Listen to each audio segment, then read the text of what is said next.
Bueno, muy buenas tardes a todos los que nos acompañan en este tema hoy. Para mí es un placer, en nombre de la Sociedad Venezolana de Cirugía Ortopédica y Traumatología, la cual represento en el capítulo Falcón, y en nombre del Instituto Venezolano de los Seguros Sociales, como parte activa de nuestro centro. Me toca hablar de un tema algo más de experiencia en el trabajo y en el tiempo, y de nuestros grupos de trabajo tanto en el Seguro Social como en las instituciones privadas, ¿no? Es importante para nosotros de que la artroplastia de cadera es una cirugía más exitosa en el mundo, ¿no? En los Estados Unidos esta cirugía es una de las más frecuentes, tanto como por fracturas como en los pacientes que tienen problemas con respecto a las lesiones del cartílago articular. Sin embargo, es una cirugía muy bien reglada, porque si nosotros hacemos pasos a los cuales no estemos acostumbrados, no estén bien manejados, evidentemente esto va a ir al fracaso. Esto no es una receta de cocina, ¿no? No quiero que ustedes vean esto como una receta de cocina, porque el hecho de que nosotros tengamos una serie de pasos para poder realizar artroplastia quiere decir que yo tengo que ser bien metódico. Entonces comenzamos con los problemas, ¿no? ¿Cuál es el paciente a quien le conviene la artroplastia? Nosotros ahí tenemos un paciente que ustedes ven en la lámina superior, perdón, en la lámina superior, yo sé por qué se ríen estas ratas, en la lámina superior, ustedes tienen un paciente de nosotros, el señor González, que está aquí arriba. Este es un paciente que tiene 59 años y consulta con nosotros por dolor en la cadera, ¿no? Si ustedes pueden observar, a pesar de que tiene 69 años este paciente, que tiene una lesión de un aumento porque tiene un síndrome de pinzamiento. ¿Es este un paciente para cirugía de cadera? Le voy a poner una prótesis con ese defecto, hago una resonancia magnética y puedo apreciar los cambios. Entonces, pero vemos entonces aquí a otro paciente nuestro, el joven Lewin Martínez, con 18 años de edad, asmático, tratamiento desde niño, full esteroides, y tiene las dos caderas pegadas. Tiene una lesión del cartílago articular, podemos observar, no nos permite, el fondo este no es muy bueno para poder ver las láminas, pero podemos ver que este paciente tiene las dos caderas prácticamente pegadas. Igual la resonancia, una necrosis vascular bilateral. Entonces, ¿cuál es el candidato? Dicen que las prótesis se hicieron para pacientes mayores de 65 años. Ah, pero ¿qué voy a hacer con este niño? ¿Lo voy a dejar así? Empezando a vivir que no pueda correr, no pueda saltar, que no pueda hacer nada en la vida. Claro que no. A este le voy a hacer una artroplastia y a este le voy a hacer una artroscopia. Eso yo tengo que seleccionar muy bien el paciente para la cirugía articular, porque si no, lo más seguro es que meta la pata. Y aquí empezamos a conquistar el mundo, pues. Yo sé que yo tengo dos residentes que son así como estos muñecos que están aquí. Ellos salen a conquistar el mundo todos los días. Dos de mis residentes hacen esto. Ellos salen todos los días a conquistar el mundo. Y así hay muchos especialistas que se tiran el ruedo sin importar lo que está pasando. Pues salen a conquistar el mundo y a tratar de hacer lo que medianamente saben, ¿no? Es importante para nosotros la evaluación ortopédica. Hemos hablado, la doctora Lluviana estuvo hablando del tipo de exámenes. Cuando hablamos de antecedentes, no me refiero a que si la paciente tuvo alguna enfermedad condicional en la infancia, no. Me interesa el EVA. ¿Qué es el EVA? La escala visual análoga. Yo voy a tener un paciente al cual yo voy a tener cuál es su interpretación del dolor o de la molestia y qué actividades de la vida cotidiana ese paciente dejó de hacer. No es que no me importe otras cosas en los antecedentes, pero sí me interesa cómo era su vida en el paciente. Tengo que hacer mucho hincapié en el examen físico. ¿Por qué? Porque cuando yo voy a hacer la cirugía de cadera, los trucos están en las cosas que yo puedo mejorar del paciente, y si yo no tengo el conocimiento de cómo es su movilidad, cuál es su fortaleza muscular y cómo está la alineación, yo voy a meter la pata en lo que voy a hacer. Con respecto a la rayos X, no es solamente hacer una rayos X AP en el preoperatorio. Tenemos una posición que se llama cross table, que es la posición de mesa cruzada, que nos ayuda a nosotros a ver una placa lateral de la cadera y me puede ser muy útil en diferentes cálculos con respecto a dónde voy a ubicar yo el offset del sistema protésico, cómo voy a hacer yo para que ese sistema no me quede bajo, no me quede alto, no se me vaya a lujar la cadera. Y también, evidentemente, para yo poder determinar si este paciente sigue siendo un candidato, yo tengo que recurrir a otros estudios. La ecosonografía, muy en boga en nuestra especialidad, y la resonancia magnética nuclear. Seguimos entonces la preparación para la cirugía. Toma, esto es mi carro. Coño, vale. Hizo un blue. Quítale la alarma a mi carro, es mi carro. En la evaluación, cuando hacemos la preparación de la cirugía, ok, la evaluación médica es importante para nosotros porque tenemos que ver las comorbilidades, pero sin embargo, de todos los exámenes que nombró la doctora Lluviana, me interesa algo muy importante que lo veamos. Proteínas totales y fraccionadas. ¿Por qué? Porque los patrones de infección, yo puedo tener un paciente que usted lo ve muy bien en todos los laboratorios, lo ve muy chévere, y le hace una proteína total y fraccionada y está baja. Ese paciente se le va a infectar. Segurito que le va a ir mal. Y eso no solamente con la cirugía de cadera, con cualquier cirugía, usted tiene en preoperatorio que estar pendiente de ese detalle, porque es un punto, uno de los tips o secretos de los consejos de esta cirugía es verificar cuáles son los problemas que me pueden a mí dar una infección, y en los pacientes, siempre que no pedimos este tipo de examen, lo más posible es que evolucionemos muy mal. El cuidado de la piel. El cuidado de la piel, tanto preoperatorio, como hablaba la doctora, como en intraoperatorio. Si yo hago un abordaje y no puedo observar bien lo que estoy haciendo, no me voy a poner a hacer palanca y a jalar diferentes formas en la piel, porque voy a dañar, y la evolución con respecto a la cicatrización va a ser muy mala. Nosotros estamos tratando a nivel privado de hacer lo que se llama transfusión autóloga. ¿Qué significa esto? Yo agarro un paciente 20 días antes de una cirugía electiva de cadera, este paciente lo mando al banco de sangre, al paciente le sacan sangre, le sacan una bolsa, 2 bolsas, dependiendo el tiempo que podamos hacer la cirugía, y eso queda en el banco de sangre. Esa bolsa no necesita ningún tipo de reactivo, es la sangre de él, y cuando lo voy a operar, ¿qué le voy a poner? La misma sangre de él. O sea, teóricamente no debe pasar nada, ¿no? Esto es un tips también muy importante para la cirugía de cadera y para cualquier cirugía. Y hay una cosa que se nos olvida mucho, que es la evaluación dental, urológica y ginecológica. ¿Por qué? Nosotros tenemos que garantizar en una cirugía de este tipo, donde se invierte una cantidad de dinero importante, que no tengamos una infección a distancia. Les repito, eso no solamente va con la cirugía de nosotros, a nivel de la cirugía ortopédica, de la cirugía de cadera, sino cualquier tipo de cirugía electiva es lo ideal para que nosotros tengamos una evolución muy satisfactoria. ¿De qué depende el éxito de la cirugía de cadera? De 3 cosas: del cirujano, del paciente y del implante. Cualquiera de estas cosas que se desequilibre, vamos mal. ¿Por qué? Pues si yo tengo un cirujano, como decía el doctor Marsal, una persona que no tiene experiencia, que se lanza al mundo, así tipo Pinky Cerebro, a tratar de conquistar el mundo, y no sabe elegir el implante, no sabe manejar la forma en que vamos a colocar el implante, y no toma en cuenta ninguno de los parámetros que hemos hablado de evaluación preoperatoria, lo más seguro que le vaya mal. Evidente, si yo compro o me meto en un implante chino, o un implante de baja calidad, un implante argentino, las cosas no me van a salir muy bien. Ahorita pasa, yo sé que a veces todos tenemos el hambre de comer, y cónchale, una prótesis X me cuesta $3.500, $4.000, pero una prótesis argentina me cuesta 1.500, voy a operarlo con la de 1.500. Eso es un karma que tiene uno aquí, y se lo digo porque me ha pasado, un karma que carga uno todo el tiempo en el lomo, para adelante, porque después, ¿qué hace uno con un paciente con una metalosis? Que es, son metales, son materiales de síntesis que no están aprobados para el uso en seres humanos, no se cumple un trabajo para el uso en seres humanos, y el material evoluciona muy mal. O sea, hacemos algo barato, lo hacemos bien y nos sale mal. Otra de las cosas importantes para nosotros es la planificación. Yo no puedo ir a una cirugía si no sé lo que voy a hacer. Y eso, cuando hacemos cirugía de cadera, nosotros, por lo menos tanto en el hospital como en el grupo de trabajo de Policlínica de Especialidades, tratamos de tomar en cuenta no solamente en la planificación, como en este caso, que medimos el OXE del paciente, medimos la altura de la prótesis, sabemos cuáles son los detalles que nos vamos a enfrentar y cuáles son los problemas que podemos tener. Nuestro grupo de trabajo, tanto hospitalario como privado, toma en cuenta todas estas situaciones. Eso minimiza el efecto de los errores, y tenemos que acostumbrarnos. A veces es fastidioso, pero qué ladilla, por eso es pintar un papelito cuando eres en kinder. No, eso no es perder tiempo. Y no solamente es planificar esto, sino usted tiene que planificar, y más adelante vamos a ver una situación real de un paciente el fin de semana pasado, cómo la planificación y contar con los equipos y las personas que uno sabe que tienen que ir con uno, te hace salvar la vida de un paciente, porque se pasan ratos muy, muy desagradables, y a veces que uno tiene el miedo de perder al paciente por un mal manejo. Aquí tiene un ejemplo de cómo se hace la proyección de mesa cruzada, cómo ustedes tienen que levantar el paciente y cómo se observa el fémur proximal.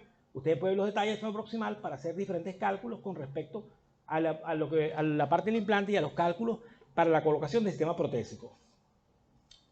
Esto con respecto a los abordajes. Nosotros, nuestro equipo de trabajo, tanto a nivel privado como público, trabaja con el anterolateral. Si yo sé, yo no voy a poner a inventar. Hace tiempo, cuando estaba recién formado en esto, usaba el abordaje posterior, como decía el doctor, uno tiene que reinsertar los músculos, ve mejor el acetábulo, pero yo creo que cada quien tiene que matar los piojos como se lo enseñaron a matar y como lo sabe matar mejor. Yo me voy con el abordaje anterolateral, hago lo mismo que hacen lo que hacen el abordaje posterior, es más, desde el punto de vista estadístico, el abordaje posterior es el abordaje que más se luja en la cirugía de cadera. Entonces, no me voy a meter en un abordaje que estadísticamente es más problemático, a pesar que lo sé hacer, cuando yo puedo hacer un abordaje anterior, donde yo lesiono menos músculos, trato de entrar en la zona de seguridad del glúteus medio para no lesionarlo, o sea, no lo desinserto completo, solamente una pequeña porción es la que yo abro el glúteo medio y lo vuelvo a reparar y me aseguro de que quede bien reparado para que el paciente no quede con la cojera, porque si yo abro el glúteo medio completo hasta arriba y me voy para que tenga un espacio importante de la visualización del campo quirúrgico, lo más seguro que el paciente me quede con una cojera. Entonces, los abordajes, el que sepa hacer. Cada quien aquí debe trabajar, como consejo, un abordaje que sepa hacer. Y si se va a meter a hacer otro abordaje, se debe llevar a alguien que lo haga frecuentemente. Yo no me voy a poner a hacer un abordaje anterior de cadera cuando tengo mucho tiempo, lo hago solamente en el caso de pacientes que tienen artritis séptica en niños, me voy por el pie de esa vía, pero nunca he hecho un abordaje anterior de cadera para una prótesis total de cadera. Entonces, no me voy a poner a inventar, porque no, ahí lo hago en el niño, puede ser lo mismo en el adulto. No, señor, te puedes enredar. Entonces, si quieres hacer un abordaje diferente al que estás acostumbrado a hacer tu técnica, lo importante es buscar a alguien que sepa. Si yo tengo 28 años, 26 años en esto casi, me doy cuenta que me siento limitado, busco a alguien que sepa también. Eso no quiere decir que uno, ay no, el doctor sepa, llamó a otro compañero para que le ayudara a abordar la cadera. No, si no sé qué más carajo, tengo que buscar a alguien que sepa y tiene que venir, más nada. Eso nos quita, eso nos ayuda a sumar en beneficio del paciente. Esto es una gringada que voy a presentar. Esto es los gringos con sus vainas. Los gringos, para hacer todo, ellos tienen, son muy metódicos los norteamericanos. Cuando estaba en Memphis haciendo cirugía de cadera con la gente en Memphis, yo me doy cuenta que el gringo es la cirugía robótica. Yo me imaginaba nosotros aquí con esa vaina, con un robot así, sin saber todo era un coño, y se apaga el robot. No, y se vaya la luz. Nada, huevo, nada de peo. Porque es verdad. O sea, nosotros latinoamericanos, por lo menos aquí, yo fui a entrenar en un centro importantísimo en cirugía robótica. Y hacían cirugía robótica. Y me doy cuenta que nosotros, a pesar de que ellos tienen que... Ustedes pueden ver lo que dicen ahí, el tipo de abordaje, la consideración, la vía, las preferencias, la experiencia, que si es adulto, que si es niño, que si es viejo. O sea, todos los americanos son muy metódicos en su vaina. Se les cierra, se les tapa una vaina y hasta ahí llegan. Y es importante para nosotros, eso es importante de nosotros los latinoamericanos y los venezolanos, con todo este peo que tenemos aquí en Venezuela, que tenemos una ventaja de que si se nos va la luz, coño, con el celular podemos terminar la cirugía. Pero no me dijo un gringo de eso, se le apaga esa vaina. No, joda. Se vuelve loca, porque no se va a loco, loca se va a volver. Es importante para nosotros la situación de cómo nosotros enfrentamos los problemas. Cuando vamos entonces a elegir los vástagos en cirugía de cadera, ¿de qué depende mi elección? La elección va a depender del tipo de paciente, evidentemente. ¿Por qué? Porque a pesar de que nosotros somos dependientes de la tecnología de los Estados Unidos de Norteamérica, del imperio, como dice su presidente, el imperio nos tiene a nosotros condicionados a la cirugía no cementada. Sin embargo, en otra parte del mundo, la cirugía cementada, por lo menos los componentes europeos, cuando fui a entrenar a hacer la parte de cirugía de cadera en Italia, en Torino, los italianos o los europeos son cementadores, todos lo cementan. Y a pesar de que nosotros hablamos de la enfermedad del cemento y de las condiciones las cuales el cemento va lesionando el hueso en el tiempo, ellos tienen trabajos muy importantes europeos e ingleses, como la escuela de Exeter o la misma escuela de Chanley, donde sistemas protésicos con cemento, tanto en acetábulo como en vástago, tienen una evolución de más de 30 años. Entonces, esto va a depender a veces de qué lado del mundo estemos parados, cementado o no cementado. Evidentemente, si yo tengo un paciente anciano que veo que tiene una densidad mineral ósea deficiente, que yo puedo calcular los índices para osteoporosis en el trabajo con respecto al manejo quirúrgico de artroplastia, y eso me da que el paciente, yo voy a meter un sistema derrimado no cementado y se me va a ir el sistema, le coloco cemento, uso un vástago cementado. Los vástagos no cementados. Los vástagos no cementados en un principio fueron vástagos que tenían una cobertura total de hidroxiapatita, un mejor contacto. Eso aproximadamente en el año 85 en adelante empezó a pasar esa situación. Sin embargo, hace como 10 años los vástagos nada más tienen hidroxiapatita o tienen poros en la parte proximal. Como ustedes pueden ver, este vástago es una prótesis Synergy. Ustedes pueden observar en el sistema Synergy, del cual nosotros trabajamos muy frecuentemente para el manejo de los pacientes, y podemos apreciar cómo el Synergy tiene un componente nada más metafisiario, donde tiene los microporos que permiten que el hueso se fije a la prótesis. Otro de los problemas en la artroplastia y de las decisiones es la cabeza. El tamaño de la cabeza. La gente dice, mientras la cabeza sea más grande, mejor el sistema de rotación, mejor para mí, menos celuja. Pero eso va a depender, porque si yo voy a poner una cabeza 36, necesito un acetábulo como 52 en adelante. Pero si me como las paredes, me como toda las paredes o las columnas del acetábulo, ¿dónde voy a poner el acetábulo? Entonces ahí vamos a planificación. O sea, usted no puede ponerse a inventar en que la moda dice, porque lamentablemente nosotros a veces nos damos llevar por la moda. No, mientras más grande la cabeza, más facilidad. Un paciente joven, la fricción es menor, el desgaste es menor, y usted puede entonces trabajar con este paciente garantizando que tenga un mejor desempeño en los pacientes jóvenes. Siempre la decisión va a ser del cirujano y de la planificación. Cabeza 24, mucha gente le llama la atención aquí, cabeza 24. Los que trabajan con sistemas chinos, por lo menos nosotros a nivel hospitalario, trabajamos con el sistema MECO. El sistema chino, que los chinos son así chiquiticos como yo, y se usan una prótesis con una cabecita chiquitica para poder utilizar o mantener lo que sería el offset.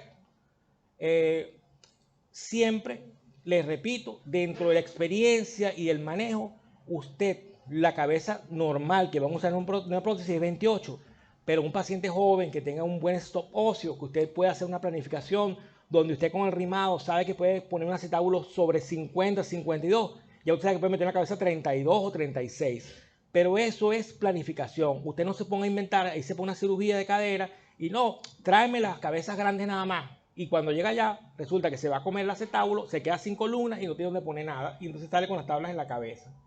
Aquí pueden observar diferentes tipos de combinaciones en la cabeza, números y acetábulos en sistemas protésicos, cómo van aumentando, pero todo eso también trae problemas porque usted se puede llevar el hueso y puede causar una deficiencia a nivel del sistema protésico donde no va a evolucionar bien.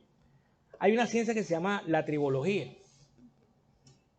La tribología es una parte de la ciencia que estudia el desgaste de los materiales, y nosotros tenemos que ver en el caso de la cirugía ortopédica, para qué nos sirve, es los diferentes componentes o pares de fricción. ¿Por qué? Porque cada par de fricción, como lo venían explicando al principio, el metal, al principio fue un boom, hace más de 30 años, volvió a ser un boom hace aproximadamente 10 años y volvió a desaparecer, porque el desgaste ocasionado por el sistema crea una serie de componentes que terminan aflojando o creando inclusive problemas de enfermedad en el paciente, como pasó con el metal.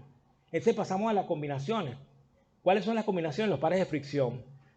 El más usado de los pares de fricción es el metal polietileno. Eso es polietileno de alta densidad, porque antes teníamos polietileno, estoy hablando de 20, 30 años atrás, donde las fibras no eran cruzadas. Ahora las fibras son altamente cruzadas y permiten una lubricación del material y permite que el sistema se comporte mejor.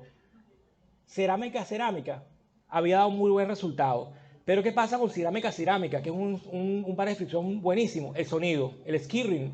Usted le pone una prótesis de cerámica a un paciente y si quiere llegar tarde a la casa lo va a sentir, porque suena cric, cric, cric, cric, cric, cric, un grillito. O sea, si se le escapa a la mujer, lo va a conseguir facilito cuando llegue tarde a la casa, porque nada más que hace cric, cric, cric, cric. Entonces, el paciente se queja y se molesta, a pesar de que el par cerámica es excelente para el trabajo, es excelente para la función del paciente. Lamentablemente el sonido. Metal volvió a ser un boom hace como 10 años. Nosotros colocamos metal aquí en Punto Fijo.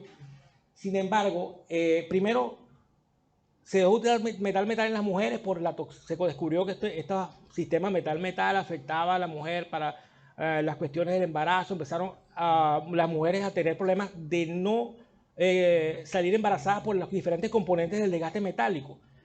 Cuando se estudió qué es lo que estaba pasando, aparte de ese problema desde el punto de vista de ginecostetricia, había unos pseudotumores que nadie se explicaba de dónde ponían esos pseudotumores, y era el desgaste del metal. Le repito, El metal es un par de fricción excelente para el trabajo, sin embargo, los problemas nuevamente los sacaron del mercado. Combinaciones como cerámica, polietileno también dan muy buen resultado, o algunas cabezas como Oxinium. Nosotros también usamos el sistema Oxinium, que es una cerámica un metal ceramizado, perdón. Ese también nos da muy buenos resultados, como ustedes lo ven aquí primero. La primera cabeza que ven aquí es de Oxinium, que es negra. Esto es un metal que lleva una cobertura de cerámica, y eso nos da a nosotros un tiempo de trabajo en la prótesis importante, nos limita el desgaste y la evolución del paciente. Estos sistemas son buenos. En general todos los sistemas son buenos. Yo creo que lo que pasa es la técnica, la colocación de los diferentes componentes. Cuando vamos a los cótilos, el mismo problema que tenemos con los vástagos, cementado o no cementado. ¿Por qué uno o por qué no otro? El mismo. Usted va a seleccionar, usted puede hacer una combinación, puede poner un vástago no cementado y un acetábulo cementado. Todo va a depender de su planificación. Y recuerde, o sea, usted usa cementado es más barato, pero también tiene que ver qué paciente usa cementado, a pesar de que los ingleses le colocan cemento a todo paciente, indiferentemente de la edad, cosa que en esta parte del mundo nosotros evitamos de colocar prótesis cementadas en pacientes muy jóvenes. Existe un concepto que se llama doble movilidad. Esto es doble movilidad. Y esto que no se lo vendan como doble movilidad, ojo. Porque ahorita tenemos, les repito nuevamente, muchos cirujanos que salen como pinky cerebro, para adelante con lo que sea, y le caen a cotorra a un paciente y le dicen que esto es doble movilidad. Esto es una prótesis bipolar. Este sistema se mueve, esto es un Thompson con cabeza móvil. Este sistema se mueve aquí. Este sistema, que es doble movilidad, en este caso es una prótesis dualis, esta prótesis dualis, el sistema se mueve dentro del acetábulo y dentro de este sistema de polietileno. O sea, tiene un sistema, este sistema nos permite un gran rango de trabajo del paciente, nos limita el desgaste. Pero ¿cuál es el problema? Que tiene que ser un acetábulo que tenga por lo menos 50. Cuando usted está rimando, el rimado debe ser más o menos 50.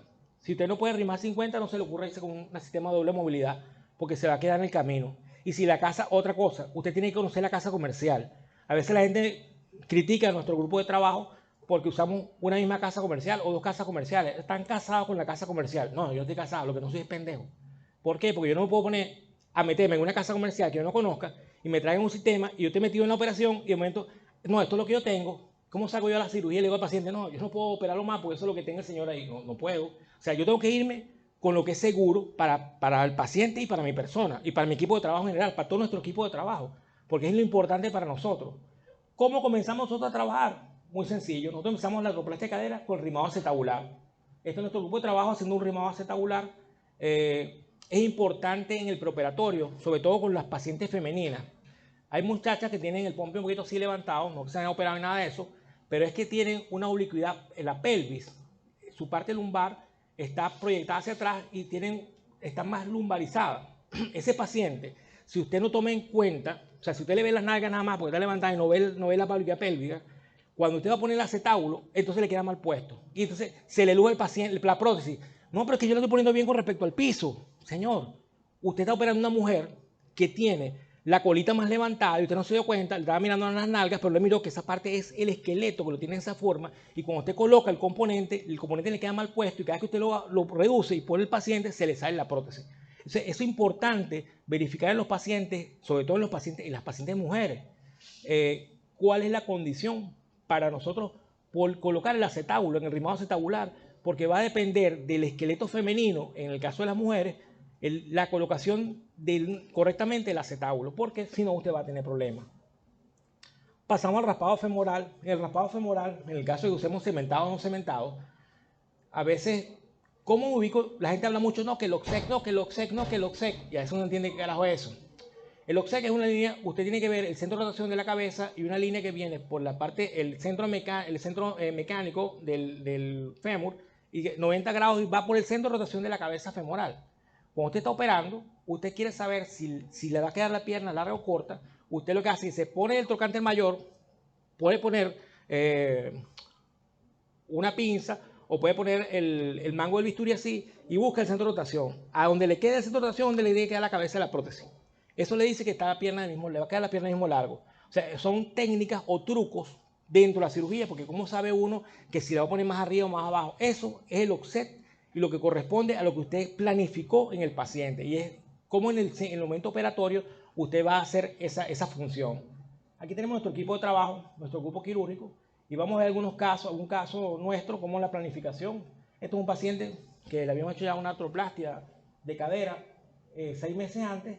Consulta, como dice el doctor, si tengo un problema en la cadera y lo opero una cadera, y la otra se me está trancando, y yo no lo opero otra cadera, lo más seguro es que o se le va a fracturar el fémur de este lado o me va a volar el sistema protésico del otro lado. Entonces tengo que hacer una planificación para poder resolver el paciente. Y aquí, como dice esto, si yo tengo un amigo, ¿cómo puedo confiar en él? Si ladra. Los únicos amigos 100% sinceros son los perritos. Aquí tenemos el paciente, este es el resultado. Ya habíamos puesto esta prótesis en un principio y tenemos el otro sistema protésico del otro lado. O sea, los sistemas protésicos podemos ser agresivos. En menos de 6 meses operar a un paciente de ambas caderas y el resultado es satisfactorio. Porque ¿cuál es la idea de nosotros? Que el paciente camine. Recuerde que nuestra especialidad en la cirugía ortopédica, el movimiento es vida. Si alguien no se mueve, está muerto. Para nosotros los ortopedistas, nosotros tenemos que garantizar esa condición. Aquí vamos a un caso del fin de semana pasado, la planificación. Tenemos un paciente, lástima que la fondo no deja ver bien, un paciente que habíamos operado primero por una lesión aparentemente de fractura patológica, en un principio, en el 2015. El paciente tiene una lesión donde posteriormente se nos pierde la consulta, se pierde esta de oncología y llega con el sistema volado. Y es planificado para un sistema protésico, una artroplastia primaria modular oncológica. ¿Qué pasa? Ahí vamos a la planificación. Yo tengo que tomar en cuenta todos los vectores. Pues este paciente no lo voy a meter, sí, le voy a poner una prótesis, no va a pasar nada. Ya van a ver lo que pasa. Afortunadamente, nuestros equipos de trabajo, tanto a nivel hospitalario, los muchachos en el hospital, como a nivel de la clínica, tomamos siempre todas las precauciones. Este es el paciente, los dibujos, el paciente cuando fue operado en 2015 y el paciente cuando aparece ahora, casi 6 años después, que se nos pierde la consulta y nos llega entonces para una evaluación y para un procedimiento quirúrgico. Nos metemos a quirófano y en quirófano, trabajando lo más distante del tumor, tuvimos una complicación intraoperatoria bestial, una hemorragia incontrolable. Lo que ustedes están viendo aquí es un packing. Tuvimos que hacer un packing del paciente porque no sabíamos, teníamos la duda de si sangraba la arteria femoral, porque no estaba detrás del tumor. Hicimos un packing, ustedes ven cómo le clavamos aquel poco de pinza de campo al paciente. No se veía bonito, pero controlamos la hemorragia.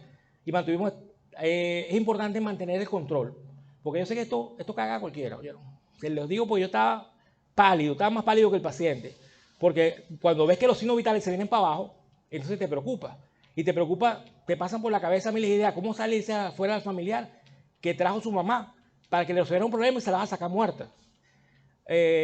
Lo importante es la coordinación y el trabajo. Nosotros, dentro de nuestros grupos de trabajo, tenemos también los cirujanos que andan con nosotros. A pesar de que cirugía somos como marido y mujer, o sea, siempre andamos arrechos, hablando mal uno del otro.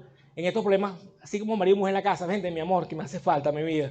Llamamos a Fernando Ron es otro compañero. Fernando Ron es el cirujano que siempre trabaja con nosotros en los problemas intra o extrahospitalarios cuando nos pasa una cosa de este tipo. Entramos con Fernando a hacer un control vascular inguinal, abrir el abdomen, agarrar la ilíaca y clampear la ilíaca para entonces revisar que va el peo bajo. El problema era el tumor.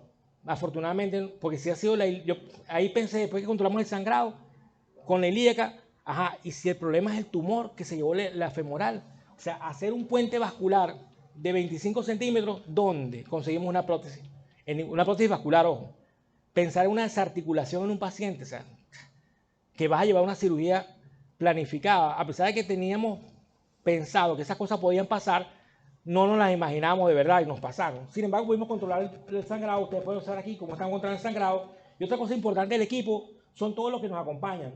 El instrumentista, en el momento ideal, preparando el sistema protésico que íbamos a utilizar y nosotros montando el sistema protésico, activándonos con el cirujano adentro, con la ilíaca campleada. Te digo, tienes 30 minutos, porque después que campear la ilíaca, si pasa más de 30 minutos, lo más posible es que vamos a hacer tromos en la ilíaca y va a ser un desastre con este paciente. 30 minutos para poner todo esto. Se puede imaginar cómo, claro, les repito, todos nosotros, tanto nuestro grupo hospitalario como nuestro grupo a nivel privado, están coordinados para trabajar muy bien, muy preciso en todo el sistema. Casi 35 minutos nos llevó a hacer esto, porque cirugía tenía que soltar la ilíaca para ver qué estaba pasando. Afortunadamente, la paciente evolucionó muy bien, sistema protésico y la paciente caminando. El video no corre porque, no sé, yo creo que el éxito en general, si ustedes pueden ver, la Mujer Maravilla. ¿Quién se imagina que había sido Miss Israel? O sea, Por ahí dicen que las mujeres lo que le falta si uno las acomoda se ve bonita, ¿verdad? Ahí también esta vaina. La mujer lo que hace, cuando está así feita, lo que hace falta es cuidado. Miren esta mujer, nada, bueno, nada. Ok, muchísimas gracias por habernos escuchado y cualquier duda, estamos a su orden.